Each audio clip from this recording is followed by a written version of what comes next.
हैं। आज की कक्षा में पढ़ते हैं हम शास्त्री प्रथम वर्ष के लिए अध्याय 1 प्रवास की डायरी, जिसके लेखक है हरिवंश राय बच्चन जी।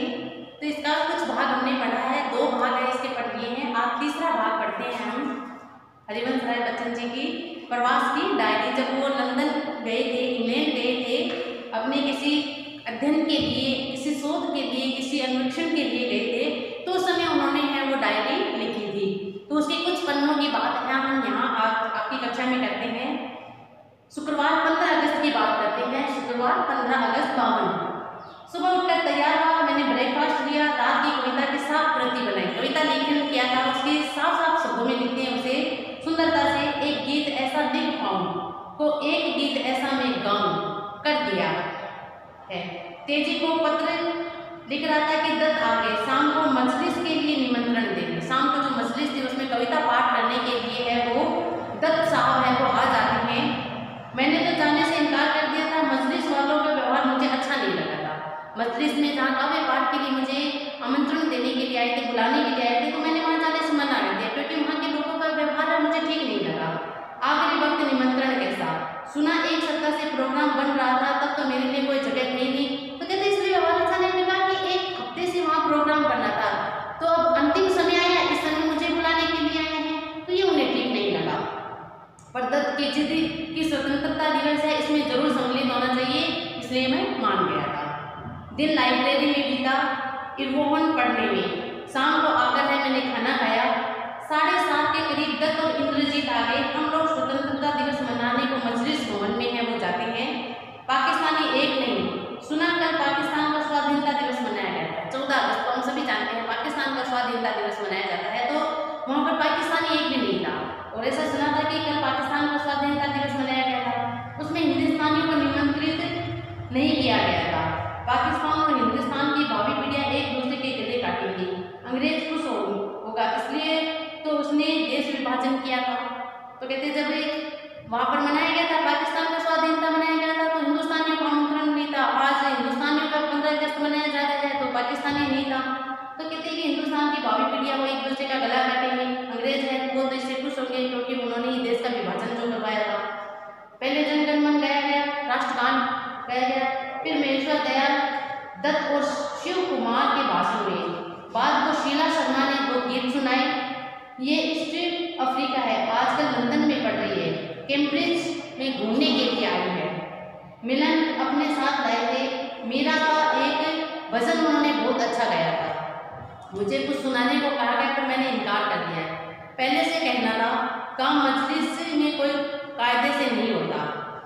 तो कहते अगर मुझे मजलिस के इस कार्यक्रम में आना था, मुझे बुलाया गया था, तो इसमें मुझे अगर बोलना था, कुछ कहना था, कुछ गाना था, तो मुझे पहले से कहना चाहिए था, है ना। काम मजलिस में कोई अच्छे से नियम के अनुसार नहीं होता, कायदे से नहीं होता है। शीला जी मेरी कविताएं सुनना चाहती थी। शनिवार को दत्त के यहाँ रात 8 बजे से बैठक का प्रोग्राम बना।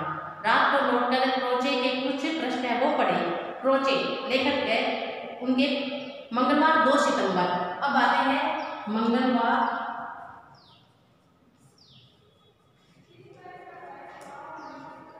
2 सितंबर की बात है। वो लिखते हैं डायरी में कि रात को नींद है वो ठीक से नहीं आई। एक तो नई जगह थी, दूसरे यात्रा की थकावट और यादें, तीसरे ढीला बिस्तर था। स्प्रिंग इतनी ढीली कि लगा कमर नीचे फर्श को छू रही है। तैयार होकर नीचे ब्रेकफास्ट करने के लिए गया। ब्रेकफास्ट यहाँ बहुत अच्छा मिलता है, अखबार भी कहीं आते हैं। सेंट्रल लाइब्रेरी जाने की झंझट बची। लेट लेडी से बात हुई, फर्नीचर बदलवा देगी, बहुत समझदार मालूम होती है। बिस्तर डिग में दूसरा नहीं, घूमे शयन के शायद यहाँ भी बता है। मुझे तो मोटा गद्दा नीचे वो तो बुरा नहीं लगता। तो कहते हैं मैं तो नीचे भी सो सकता हूँ, भूमि पे भी शयन कर सकता हूँ, लेकिन गद्दा है वो कैसा होना चाहिए, थोड़ा मोटा होना चाहिए। मैंने लैंड लेडी से कहा कि कोई हल्की सोफा कुर्सी न हो तो इसे हटवा ले, मुझे जरूरत नहीं, कमरे में जगह ज़्यादा हो जाएगी, मेरे पास बैठने कौन आता है। मिलन के कमरे के सामान उठाकर अपने कमरे में ले आया। बक्सों से सामान निकलकर अलमारियों में लगाने से आज सारा दिन है वो लग गया। शाम को चिट्ठियों के जवाब भी लिखे। खाने का इंतजाम आज दिन में ही हो रहा था। खाकर है वो घूमने गया। लौटकर गर्म पानी के तट में स्नान किया। यहाँ गर्म पानी खूब आता है और कोई एक्स्ट्रा चार्ज उसके लिए नहीं दिया जाता है। अपनी किताबें, कपड़े, चीजें अलमारियों में से मेज पर देखकर कमरे के अपने होने का बोध होता है। अपनी चीजें अगर कमरे में पड़ी हो तो कमरा भी अपना सा लगता है। कल यहाँ बिल्कुल अजनबी सा लग रहा था, लेकिन आज जो अपनी चीजें यहाँ बिखेर दी थी, इससे कमरा अपना लगने लगा था। रात काफी देर हो गई थी, अलार्म लगा के सोया, ठीक समय से उठ गया, तैयार होकर फिर ब्रेकफास्ट किया। मन में बड़ा पश्चाताप था। एक सप्ताह से शोध संबंधी कोई काम नहीं हुआ था, इसलिए पश्चाताप था। इट्स पर होने की पुस्तक उठाई, दिन भर में समाप्त करने के इरादे से 2 बजे तक पढ़ता रहा। लंच के बाद थोड़ा आराम कर फिर पुस्तक में जुट गया। शाम तक सिर्फ 50 पृष्ठ ही पढ़ पाया। 50 पृष्ठ ही है वो शेष रहे। नोट्स भी जरूरी थे वो ले लिए। खाना खाने के बाद थोड़ा घूमने के लिए बाहर निकल गया। मौसम अच्छा नहीं था, पानी धीरे धीरे बरस रहा था, हवा में ठंडक भी थी, पर दिन भर कमरे के बाहर नहीं निकला था। कमरे के घुटन के बाहर कुछ भीगना, भागना, ताजी हवा के झोंके झेलना है वो अच्छा लगता है। कमरे में रहते तो घुटन होने लगती है, तो बाहर का माहौल है वो थोड़ा अच्छा लगता है। होन फिर उठाई पर मन नहीं लगा। लिथन अपनी कविता की एक सूची छोड़ गया था, उसकी कुछ कविताएं हैं वो मैंने पढ़ी। आज गांधी जी का जन्मदिन था।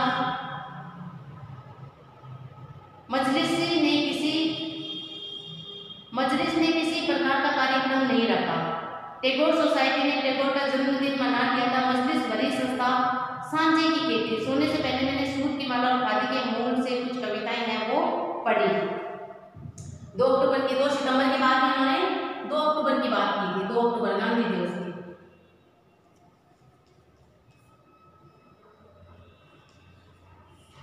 2 अक्टूबर के गुरुवार की बात करते हैं, ये अपने डायरी में लिखते हैं। फिर मंगलवार 21 अक्टूबर,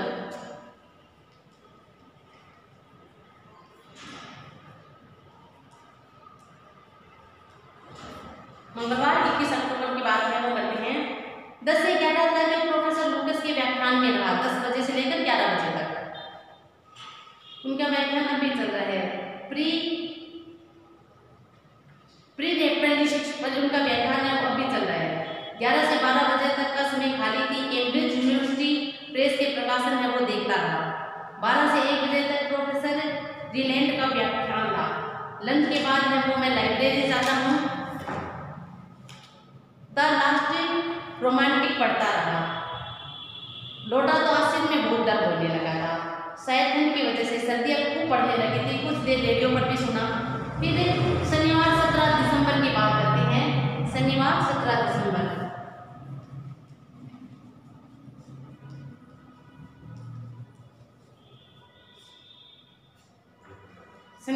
दिसंबर, दिन को ब्रिटिश म्यूजियम में काम, रात को लंदन लेंस नाटक देखा।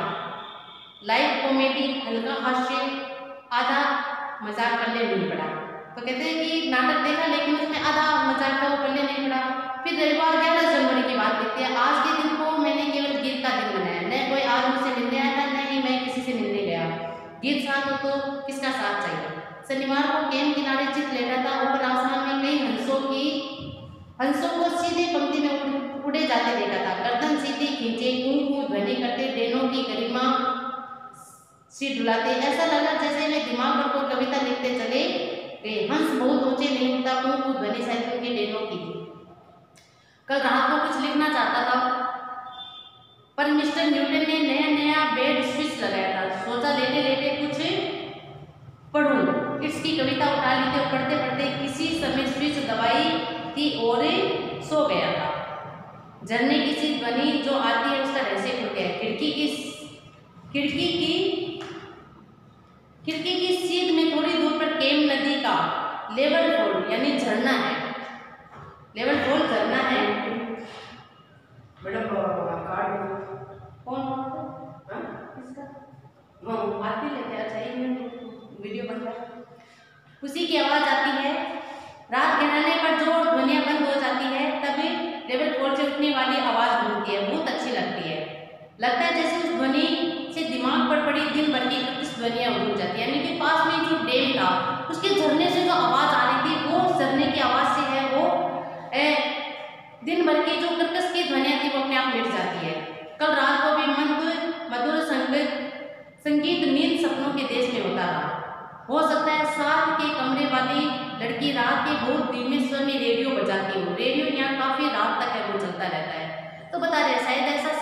आवाज़ मुझे सुनाई दे रही थी, तो ऐसा लगता है मानो कि ऐसा होगा कि पास वाले कमरे में जो लड़की है वो म्यूजिक सुनती होगी, संगीत सुनती होगी। सुबह उठा तो लगा जैसे हंस रात भर दिमाग के आकाश से होकर उड़े जाते थे और दिमाग पर एक साफ लीक छोड़ गए, एक साफ सीधी पंक्ति के रूप में व्योम पर छाया हुआ तम तोम हे हिम हंस तू जाता कहाँ है, कविता लिखते थे। यानी कि हंसों की जो पंक्तियां देखी थी उनको लिखकर, उनको देखकर उनके दिमाग पर है वो कविताएं आने लगी थी, काव्य पंक्तियां आने लगी थी। तो कहते हैं ऐसे लगता था कि मानो जो हंस थे वो उनके दिमाग के गगन में है, वो उड़ रहे होंगे और एक सीधी सपाट रेखा है वो खींच रहे होंगे। तम तोम की पीठिका पर हिम हंस कितना स्पष्ट है, हंस की सीधी खिंची गर्दन और उसी की सीध में उसकी सदी उड़ान पंक्ति की ध्वनि और लंबाई में मूर्तमान हो रही है। तो ऐसा अब कवि है कल्पना करते हैं हंस की सीधी खिंची हुई गर्दन और उसी की सीध में उसी सदी उड़ान उड़ते हैं, वो एक पंक्ति में उड़ान उड़ते हैं। तो पंक्ति की ध्वनि और लंबाई है वो ऐसे कविता की रचना कर डाली, तो ऐसे लग रहा था कि मानो वो मूर्तिमान हो गए हो। हिम है से उसके डेलों की आवाज ही सुनाई पड़ती है। तैयार होकर गीत लिखने को बैठ गया। मिस्टर न्यूटन किसी समय ट्रे में ब्रेकफास्ट दे गए। मैं समझ गया था आप किसी काम में व्यस्त हो गए थे और नाश्ते की याद आपको नहीं रही।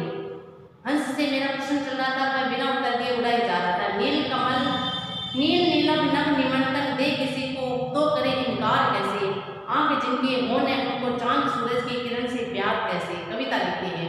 ठीक है दिल पास रखता हूँ, समझता हूँ सभी कुछ आज, लेकिन व्योम पर छाया हुआ तम तोम हे हिम हंस तू जाता कहाँ है, हे हिम हंस तू जाता कहाँ है।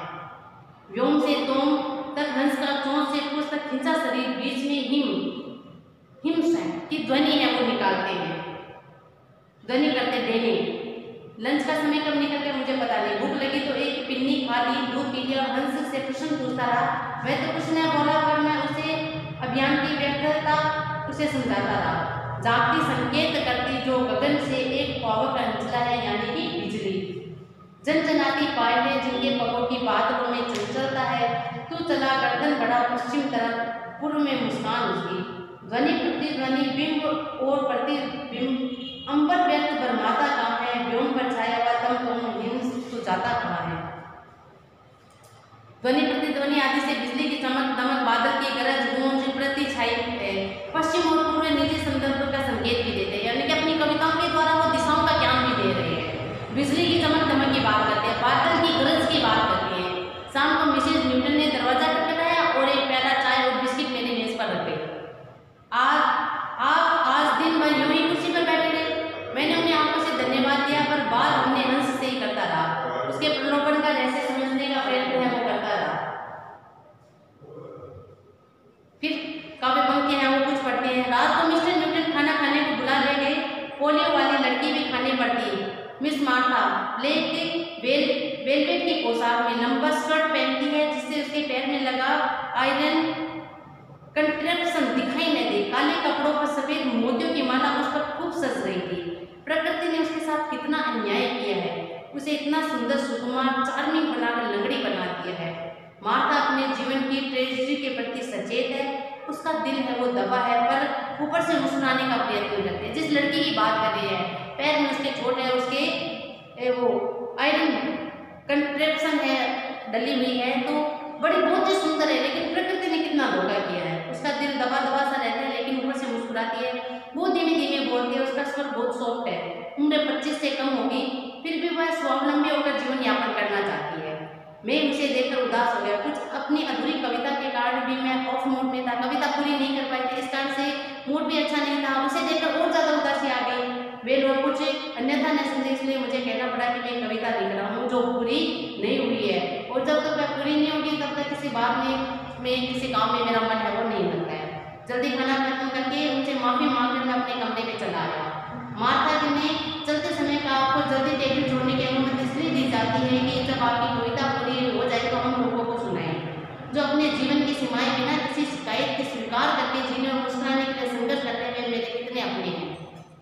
तो मार्था जो लड़की थी वो कहती है, रिक्वेस्ट करती है कि हम आपको इसलिए जल्दी जाने दे रहे हैं, खाने की टेबल इसलिए जल्दी छोड़कर जाने की इजाजत देखिए ताकि आप अपनी कविता पूरी कर सकें और पूरी करने के बाद आप हमें सुनाएं। मैं फैस तक फलक पर जब तलब है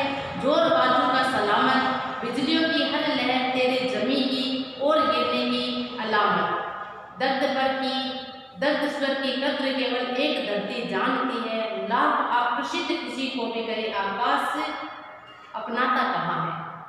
व्योम पर छाया हुआ तम तुम है, हे हिमहंस तू जाता कहाँ है। मैं अपनी पंक्तियां जोड़ता रहा, दूर से झरने की आवाज आती रही। मार्था के कमरे में धीमे धीमे संगीत का स्वर है वो आता रहा। आधी रात के ऊपर हो गई है, मार्था ने रेडियो ऑफ कर दिया है। झरने की आवाज अब और साफ सुनाई देने लगी है।